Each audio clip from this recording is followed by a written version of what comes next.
మనం యూకేలో చూస్తే అక్కడ హిందూ ఓటర్ల గురించి హిందూ ఓట్లు సంపాదించుకోవడం కోసం అక్కడ అందరూ హిందూ భజన చేస్తున్నారు, హిందూ స్మరణ చేస్తున్నారు. ఇదేదో మాట వరుసకు చెప్తుంది కాదు, నిజంగానే రిషి సునాక్ పోయి స్వామినారాయణ టెంపుల్లో అభిషేకంలో పాల్గొన్నాడు.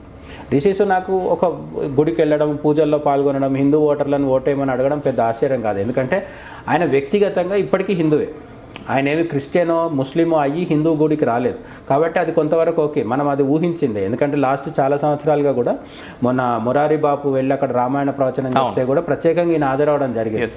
ఇదే టైంలో మనం ఈ కాంటెక్స్ట్ వేరైనా సరే ఒకటి గుర్తు చేసుకోవాలి, ఏంటంటే యుఏఈకి మిడిల్ ఈస్ట్లో ఉన్న ముస్లిం దేశాలకు కూడా మన ధీరేంద్ర శాస్త్రిని, అవును, ఎంత అద్భుతం అసలు జరిగిన వాళ్ళు పుస్తరాకులో ప్రసాదం పెడితే కూర్చొని తిన్నారు కూడా.